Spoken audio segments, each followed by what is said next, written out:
Good evening. I'm Joe Donlin, live in the CBS Chicago newsroom. Wanted to bring you up to date on a situation that's unfolding right now near Portage, Indiana. There's been a bad crash involving one vehicle, and we do have some video of what happened earlier this evening when this backed up traffic. You can see the vehicle involved right behind the tow truck there.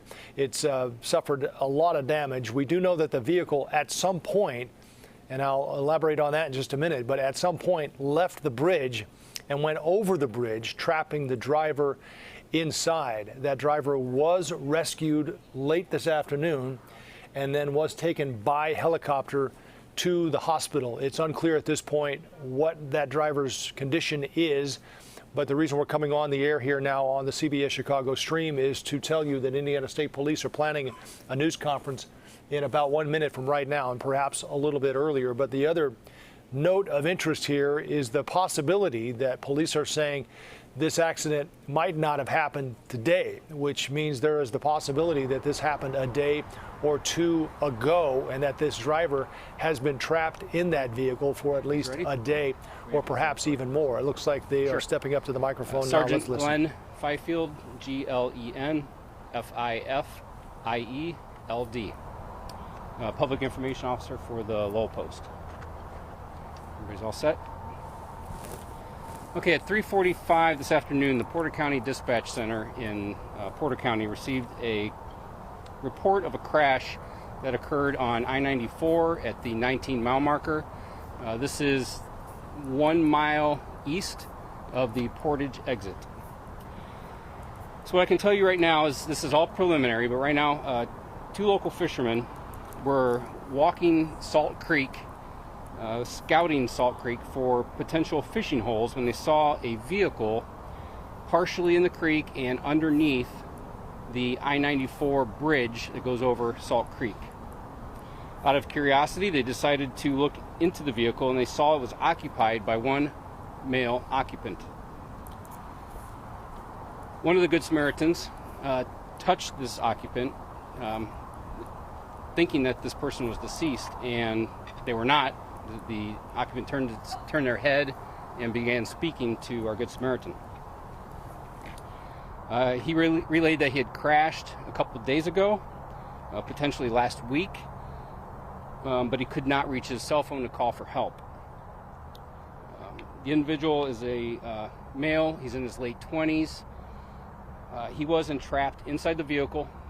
The Portage Fire Department, Burns Harbor Fire Department, they spent quite a bit of time extricating him from the vehicle. He has suffered some severe, potentially life-threatening injuries. He was flown to South Bend Memorial Hospital by Lutheran Air, and that's where he's receiving treatment at this moment. I don't have his identity. That's part of the investigation. Obviously, our first and main concern is getting him help, getting him to a hospital for treatment due to the nature of his injuries. And quite frankly, it's a miracle that he's alive in this weather. We've been lucky enough here this Christmas season that our temperatures have been, as you all know, above normal. So that was working in this individual's favor. I know last year we had freezing cold, and we could have had very different circumstances. So with that, I'll introduce one of our Good Samaritans, Mario Garcia. And he'll be open to questions, or if you'd like to Sure. So Mario, can you kind of walk us through, the two of you were together? Yes, we were. Tell us everything that happened. What did you see? And you both can stand next to Yeah, you can come over. Yeah, well, we decided today to go out and do a little scouting. The weather was good, and normally fishes about this time, but we decided to go anyways. And we were getting to the fishing hole, and the truck was a little distance, but it was more like a mangled. You couldn't tell it was a truck or not, but it caught our curiosity. And I walked over there first, and he followed me, and we went up to it. And I looked inside and moved the white airbag, and there was a body in there. And I went to touch it, and he turned around, and that just it almost killed me there because it was kind of shocking. But he was alive, and he was very happy to see us. Like, he was really like, I'd never seen a relief like that. But he was really hurt and everything. And so right away we went into a mode of get up there, call somebody right away, and let's get somebody there. And we let them know that we'll get somebody there as quick as possible. Can you talk about how he described getting there, or how many days he thought he had been there? What details? Yeah, he mentioned he had been there since last Wednesday, so he's been there for a while. And he says he tried yelling and screaming, but nobody would hear him. It was just quiet, just the sound of the water. And there was nobody around. And I don't see any way somebody could have seen him.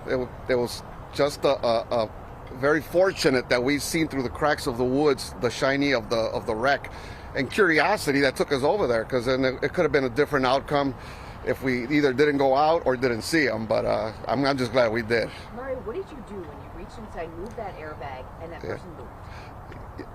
It was scary, but he had a jacket almost like mine, and all I seen was this part, the shoulder, and I went to touch the shoulder, and the moment I touched the shoulder, he swung around. He woke up. I mean, he was actually out for a little bit, and he woke up, and his eyes were just wide open, and he had some scratches on him, and that surprised me right away.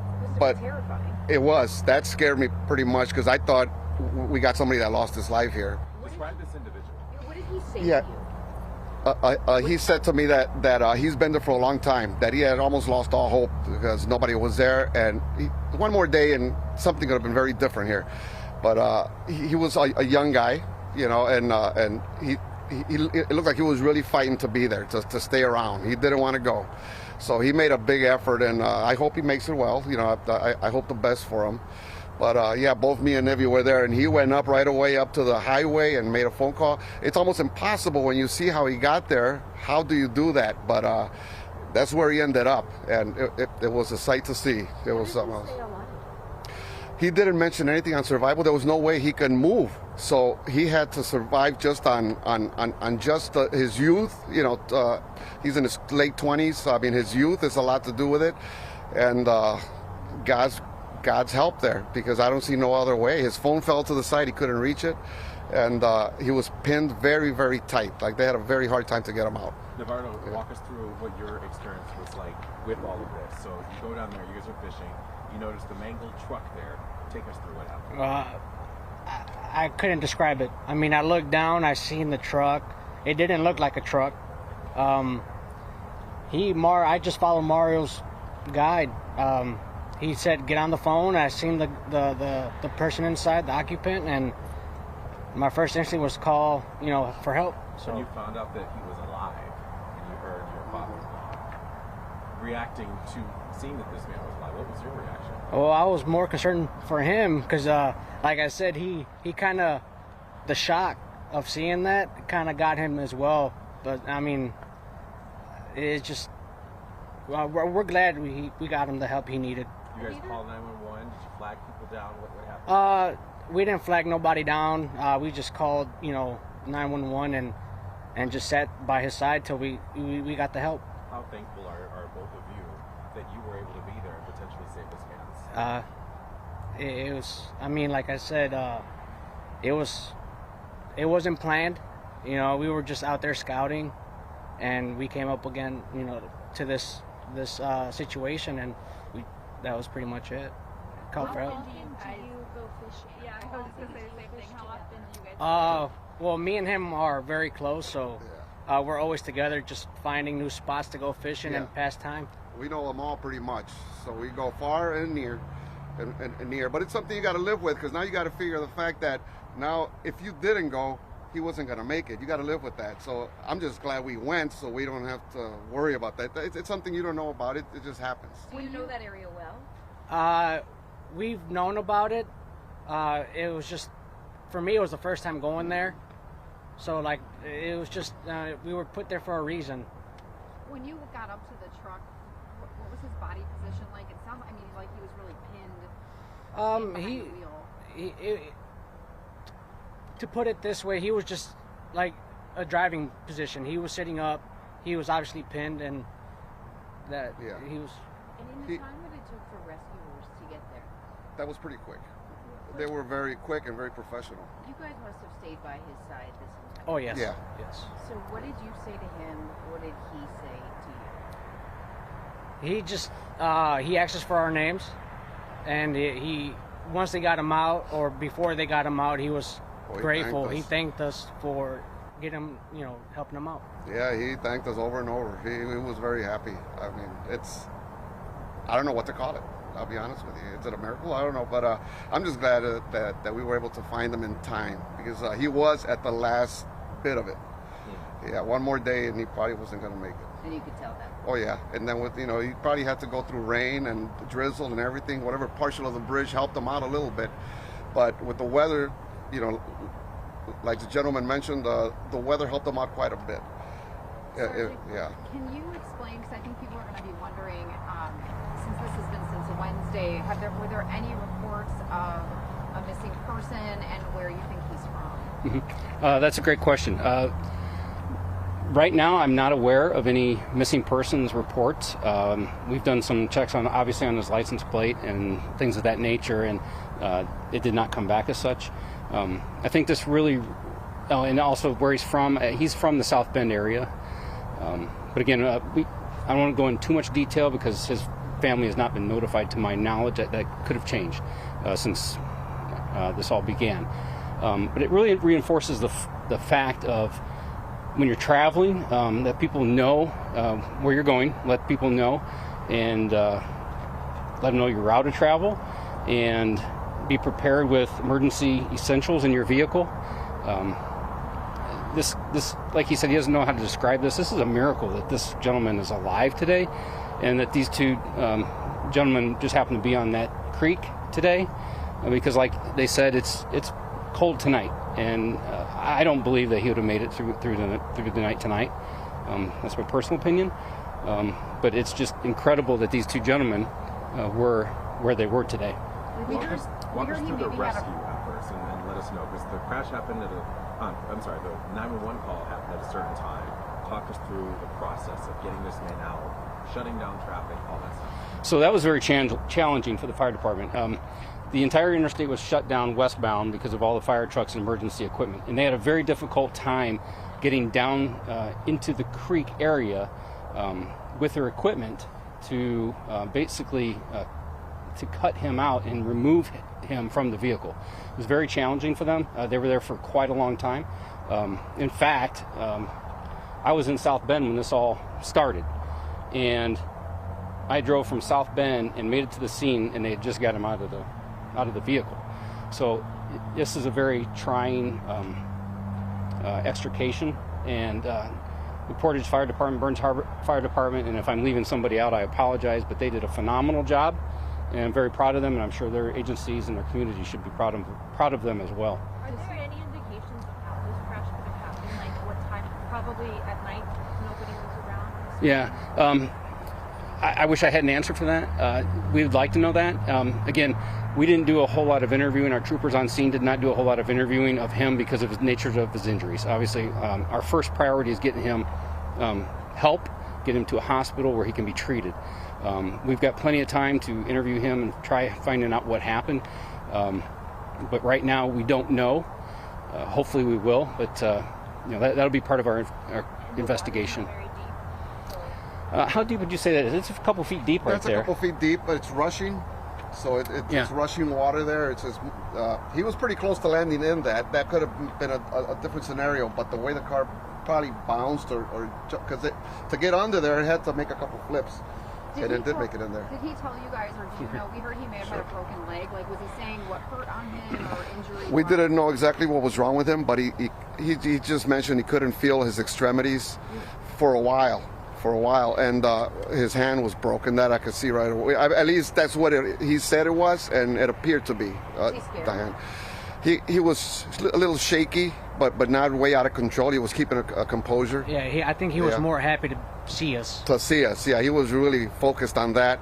And like the gentleman mentioned, there's the terrain there is all boulders. It's a riprap, a lot of riprap, and to walk on that, it hurt me to see all the professionals doing their thing there because you couldn't even move. I was afraid one of them could get hurt there, but they made it. They did a good job. Really dangerous rescue. It was a rough rescue. It was rough conditions. Yeah. Mario, describe how did you even get up to him to talk to him if the car was so mangled? Was it through the window? Just kind of describe that. Yeah, the way it landed, the final landing of the vehicle was up And I mean, you could barely tell what it even was until he told me it was a truck. Then I was able to tell there was a little bed in the back, but it was sitting up. There was nothing under. It was flat down to the ground. It was mangled completely, and he was in a sitting position, kind of crossed over because of the pressure of all the metals that were up against him. It took him a long time to get all that freed up with the jaws of life and that.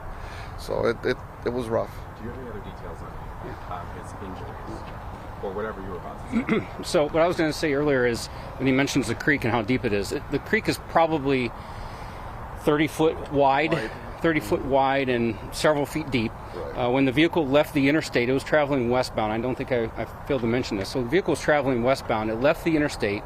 There is guardrail there protecting the bridge for a good distance to the east.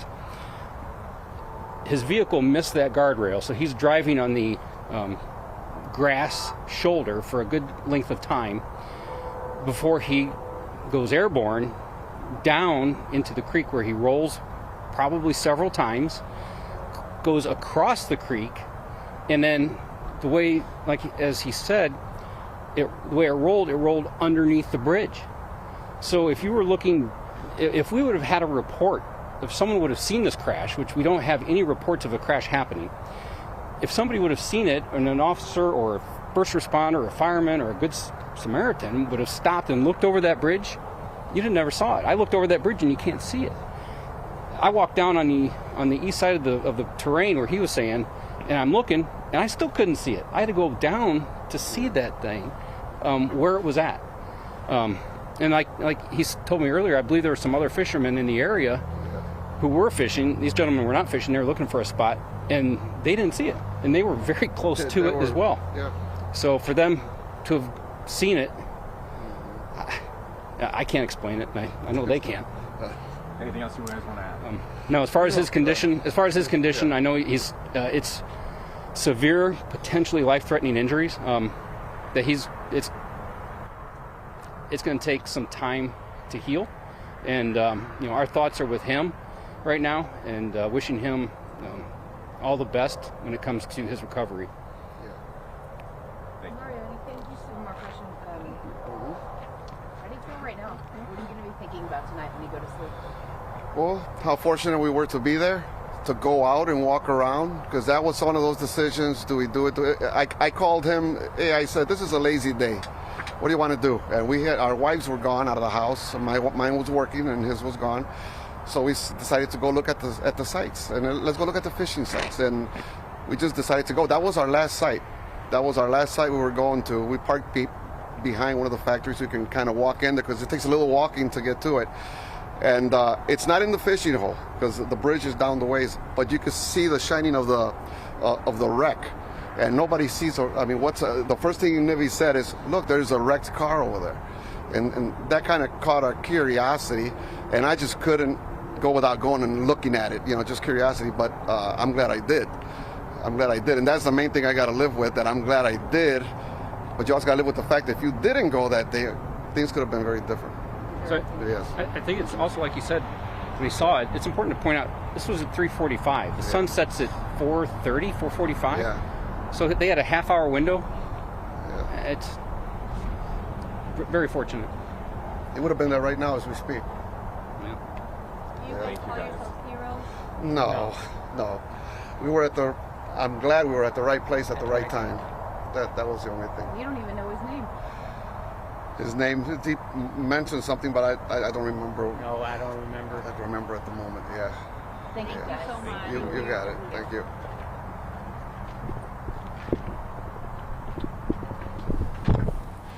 All right, wow.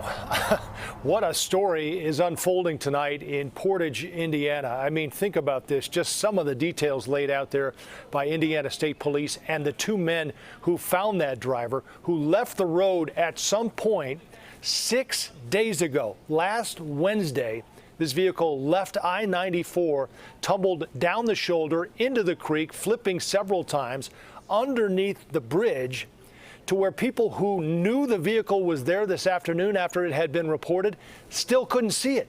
If it weren't for these two fishermen who were out looking for a fishing hole, who knows what would have happened? Clearly, it would have been a different outcome. It would have been a different outcome, more than likely, a half an hour later than these two gentlemen found him. As the officer pointed out there, they got the call at 3:45, so a half an hour to 45 minutes later, and it would have been dark. They wouldn't have seen the vehicle. Just incredible. 6 days without food or water. So let's reset here quickly. Those two fishermen were out looking for a fishing hole. They said this was the last place they were going to stop. They were walking along when they saw this partially submerged truck and one person inside. They weren't sure if he was alive. As they approached the truck, it appeared he was not. They touched him, and he came to and looked over at them and told them that he'd been there for some time. Again, we now know it happened last Wednesday. Still, some of the questions, though, you heard in that news conference, it's hard to believe that no one saw this happen unless it had happened perhaps in the middle of the day. Also, there had been no missing persons report. So think about that. This driver had been stuck in that truck for 6 days, including over Christmas. So you wonder if this person does have family or if he was headed somewhere. If that were the case, you would think someone would have called and said, hey, he didn't show up, he's missing. But nonetheless, the story that is unfolding here is really hard to believe. In fact, the police officer saying it's a miracle he's alive. And I certainly don't think that's a stretch. He did suffer, this driver, severe injuries, possibly life-threatening injuries. He was taken to South Bend Memorial Hospital by helicopter, so we will wait to see. But it sounds like the recovery ahead will be difficult. Certainly, we're hoping for the best. I mean, for him to make it this far, 6 days without food and water, and just at the right time, these two fishermen happened to wander by and see them. We are going to continue to follow this. If anything new develops, we'll certainly hop back on the stream here, but we're going to reset coming up, and we will certainly have the latest on this tonight on the CBS 2 News at 10. For now, I'm Joe Donlin. We'll see you soon.